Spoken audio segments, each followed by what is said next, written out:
আসসালামু আলাইকুম রহমতুল্লাহ। ইংরেজিতে কন্ডিশনাল সেন্টেন্স যেটা ইফ ক্লজ দিয়ে শুরু হয়, এটা সচরাচর তিনটা প্যাটার্নের সাথে আমরা পরিচিত। প্রথম ক্লজ হলো প্রথম প্যাটার্ন হলো if plus present plus future. দ্বিতীয় প্যাটার্ন হলো if plus past plus past conditional. এবং তৃতীয় প্যাটার্ন হলো if plus past perfect plus perfect conditional. তো আজকে আমরা মূলত কন্ডিশনাল সেন্টেন্সের যে ফার্স্ট কন্ডিশনাল সেন্টেন্স, যেটা প্রবাবিলিটি সম্ভাবনা বোঝায় যে যদি এটা করা হয় তাহলে এটা আমরা করব, এটা যেটা if plus present plus future দিয়ে স্ট্রাকচারটা শুরু হয়, সেটারই কিছু ভ্যারাইটি আমরা দেখব বা আলোচনা করব। যে বিশেষ করে প্রেজেন্ট টেন্সে ইফ ক্লজে শুধু প্রেজেন্ট টেন্স হয় না, আর অন্য ভার্বও আসতে পারে। এবং সাবঅর্ডিনেট ক্লজে সাবঅর্ডিনেট ক্লজে যেটা মূলত প্রেজেন্ট টেন্স ছাড়া অন্য ভার্ব হতে পারে কিনা, এবং মেইন ক্লজে ফিউচার ছাড়া অন্য ভার্ব ইউজ হতে পারে কিনা, সেটাই আমাদের আলোচনার বিষয়। আমরা বোর্ডে যাব ইনশাল্লাহ।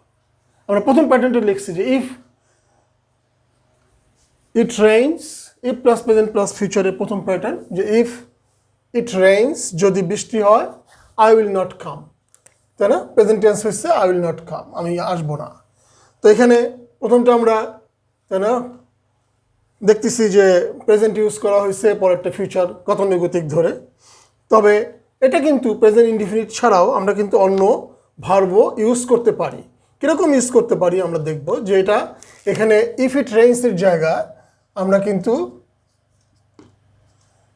কন্টিনিউয়াসলি ব্যবহার করতে পারি, ইফ ইট ইজ রেইনিং, ঠিক আছে? এবং দ্বিতীয় ক্লজ যেমন আছে তেমনই থাকবে। আবার অনুরূপভাবে আমরা কিন্তু এটা আরেকটা ভার্ব আনতে পারি যে ইফ ইট ইজ রেইনিং এর জায়গায় যে ইফ ইট হ্যাজ রেইনড, এটা কিন্তু প্রেজেন্ট পারফেক্টেও আমরা ইউজ করতে পারি। এবং দ্বিতীয় ক্লজ যথারীতি আই উইল নট কাম, ফিউচারই থাকবে। অর্থাৎ ইফ প্রেজেন্ট ক্লজে এটা যেমন প্রেজেন্ট ইনডিফিনিট হতে পারে, প্রেজেন্ট কন্টিনিউয়াস হতে পারে, আবার প্রেজেন্ট পারফেক্ট হতে পারে, ঠিক আছে? আমরা আরেকটা সেন্টেন্স নিয়েছি একই প্যাটার্নের, এবং সেখানে আমরা দেখব বা দেখতেছি যে ইফ ক্লজ প্রেজেন্টই হয়েছে ইফ ইউ আর হাংরি, তুমি যদি ক্ষুধার্ত হয়, হ্যাভ আ বানানা। এখানে কিন্তু আমরা আবার ইম্পারেটিভ সেন্টেন্স ব্যবহার করছি। অর্থাৎ প্রিন্সিপাল ক্লজে যেমন এটা ফিউচার টেন্স হতে পারে, এটা ইম্পারেটিভ ক্লজও ব্যবহার হতে পারে, এটা আমাদের মনে রাখতে হবে, এবং হয় ইংরাজিতে। আমরা এটারই বৈচিত্র্য এবং ফার্স্ট কন্ডিশনাল যেটা মূলত তো এটা একটা কমপ্লেক্স সেন্টেন্স, এবং এটা অ্যাডভার্বিয়াল ক্লজ, এটা প্রিন্সিপাল ক্লজ। তো এটার প্রেজেন্ট ফার্স্ট ক্লজের প্রেজেন্ট টেন্সের সাথে প্রিন্সিপাল ক্লজে আর কোন কোন ভার্ব হতে পারে সেটা আমরা দেখাইছি। অর্থাৎ ইফ প্লাস প্রেজেন্টের ফার্স্ট কন্ডিশনালে যেমন ইফ ইজ স্কিল্ড, প্রেজেন্ট টেন্সই ব্যবহার করছি। কিন্তু দ্বিতীয় ক্লজে ফিউচারে উইলের পরিবর্তে আমরা কিন্তু এখানে মে ব্যবহার করতে পারি, মাইট ব্যবহার করতে পারি, আবার ক্যানও ব্যবহার করতে পারি। যে কোনো একটা ভার্ব ব্যবহার করলেই চলে, ঠিক আছে?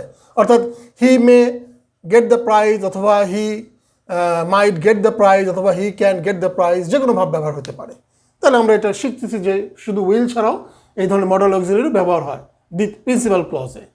আবার একই প্যাটার্নে আমরা কিন্তু এটা প্রেজেন্ট টেন্স যেমন ব্যবহার করছি, এখানে প্রথম ক্লজে মডেল অক্সিলারি ক্যানও আসতে পারে। যে if you can run fast, তুমি যদি দ্রুত প্রথমে দৌড়াতে পারতা, ইউ ক্যান অথবা মে বা মাইট যে কোনো একটা ভাব ব্যবহার করলেই হবে, গেট দ্য প্রাইজ, তাহলে তুমি প্রাইজটা পেতে পারতা।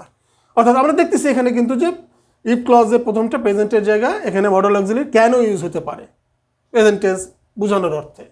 আমরা আরেকটা বিচিত্র প্যাটার্ন নিচ্ছি যে ইফ প্লাস প্রেজেন্ট প্লাস ফিউচারে, যে ইফ ইউ ফিল স্লিপি, তুমি যদি ঘুম ঘুম বোধ করো, প্রেজেন্ট টেন্সই রাখছি।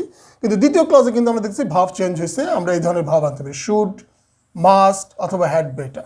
যে ইফ ইউ ফিল স্লিপি, তুমি যদি ঘুম ঘুম অনুভব করো বা তাই না ঝিমুনি অনুভব করে, ইউ শুড আমরা ব্যবহার করতে পারি। গো টু বেড, তুমি বিছানায় যেতে পারো, অথবা you must go to bed, must আমরা ব্যবহার করতে পারি। অথবা আমরা you had better go to bed, যে কোনো একটা মডেল অক্সিলারি ব্যবহার করতে পারি।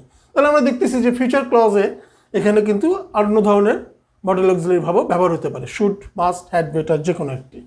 এবং তারপরে সবচেয়ে ইন্টারেস্টিং যেটা আমরা যাব যে এই ফার্স্ট কন্ডিশনাল সেন্টেন্সেই যে if plus present plus present, অর্থাৎ ফার্স্ট কন্ডিশনালে যেটা মূলত প্রবাবিলিটি বোঝায়, এই জাতীয় সেন্টেন্স আসলে প্রবাবিলিটি বোঝায়।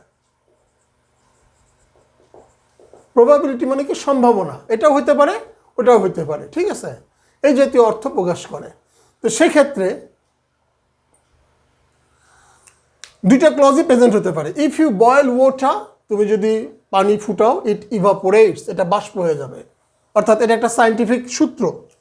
যে কোনো সায়েন্টিফিক সূত্র বা সত্য ঘটনা বর্ণনা করার জন্য ফার্স্ট কন্ডিশনালে ইফ ক্লজে দুটোই প্রেজেন্ট হতে পারে, দুটো ভার্বই প্রেজেন্ট হতে পারে, ঠিক আছে, এটা আমাদের মনে রাখতে হবে বা এটা আমাদের শেখার বিষয়।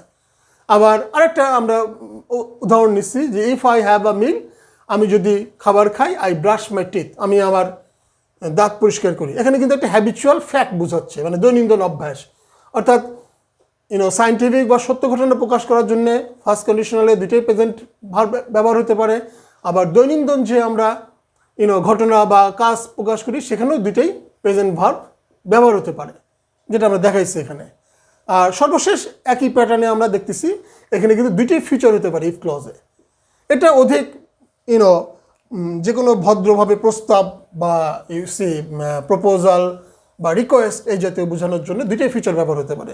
If you will take a seat, তুমি যদি একটা সিট নাও বা আসন নাও, I will give you tea, আমি তোমাকে চা দিব।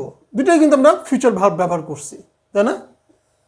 এবং এটা একটু প্রস্তাব বোঝানোর জন্য এবং ভদ্রতার সাথে। তাহলে আমরা দেখতেছি ফার্স্ট কন্ডিশনালে দুটোই ফিউচার ব্যবহার হতে পারে, তাই না? ভদ্রতা, ইউসি, এরকম ভদ্রতা বা প্রস্তাব, ভদ্রতার, তাই না, ভদ্র প্রস্তাব বা ভদ্রভাবে বিনয়ের সাথে প্রস্তাব, ঠিক আছে, ভদ্রতা বোধক প্রস্তাব প্রকাশের জন্য, ঠিক আছে, এই জাতীয় তখন দুটোই ফিউচার ভার্ব ব্যবহার হতে পারে।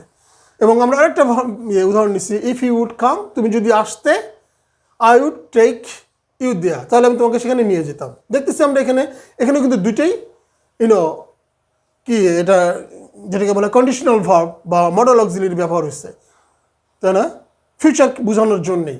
অর্থাৎ ফার্স্ট কন্ডিশনালে আবার দুটোই কিন্তু দুটো ভার্বই উডও বসতে পারে, অথবা আমরা এখানে কিন্তু উইলও দিতে পারি, যে if you would come, I will take you there. অথবা এখানে কিন্তু শুডও ব্যবহার হতে পারে, যে ইফ ইউ উড কাম, তুমি যদি আসতে, I should take you there, আমি তাহলে তোমাকে সেখানে নিয়ে যেতাম। তাহলে ফার্স্ট কন্ডিশনাল সেন্টেন্সে আমরা দেখতেছি যে শুধু যে সবসময় if plus present plus future, অর্থাৎ প্রথম ক্লজটা প্রেজেন্ট হবে, পরেরটা ফিউচার ভার্ব ব্যবহার হবে, তা না। প্রথম ক্লজটা প্রেজেন্ট কন্টিনিউয়াস হতে পারে, প্রথম ক্লজটা প্রেজেন্ট পারফেক্ট হতে পারে। আবার দ্বিতীয় ক্লজের ক্ষেত্রে কিন্তু ভার্বের বৈচিত্র্য আসতে পারে, বিভিন্ন modal auxiliary may, might, can বসতে পারে, তাই না। আবার প্রেজেন্টের ক্ষেত্রেও প্রথমে ক্যান বসতে পারে। আবার তাই না, দ্বিতীয় ক্লজে ফিউচারে আমরা শুড, মাস্ট, হ্যাড বেটার এই জাতীয় ভার্ব ব্যবহার করতে পারি। আবার আরেকটা নতুন প্যাটার্ন আমরা শিখতেছি যে ইফ ক্লজে দুটোই প্রেজেন্ট হতে পারে, বিশেষ করে যদি কোথাও সত্য ঘটনা প্রকাশ, বৈজ্ঞানিক সূত্রে প্রকাশ, অথবা দৈনন্দিন অভ্যাস বা কাজের প্রকাশে দুটোই কিন্তু প্রেজেন্ট হতে পারে। এবং আরেকটা আমরা শিখতেছি যে ফার্স্ট কন্ডিশনালে দুটোই ফিউচার হতে পারে। প্রথম ক্লজে যেমন ফিউচার হয়, দ্বিতীয় ক্লজে ফিউচার হতে পারে। এটা ভদ্রতাবোধক প্রস্তাব বা বিনয় প্রকাশের জন্য, অথবা দুটোই উড হতে পারে। তো আজকের এই সংক্ষিপ্ত টিউটোরিয়ালে আমরা হয়তো ফার্স্ট কন্ডিশনাল সেন্টেন্সে যে ভার্বের বৈচিত্র্য ব্যবহার হয় সেটা সম্বন্ধে কিছুটা আইডিয়া পেয়েছি। এবং ফার্স্ট কন্ডিশনাল ব্যবহার করতে হয়তো আমরা সংকোচ বোধ করবো না বা দ্বিধা হবে না যে কোন ধরনের ভার্ব আমরা ব্যবহার করতে পারি। আগামীতে ইনশাল্লাহ আমরা দ্বিতীয় কন্ডিশনাল বা অন্য কন্ডিশনাল ভার্ব নিয়ে আলোচনা করবো। ততক্ষণ পর্যন্ত থ্যাংক ইউ ভেরি মাচ। আসসালামু আলাইকুম।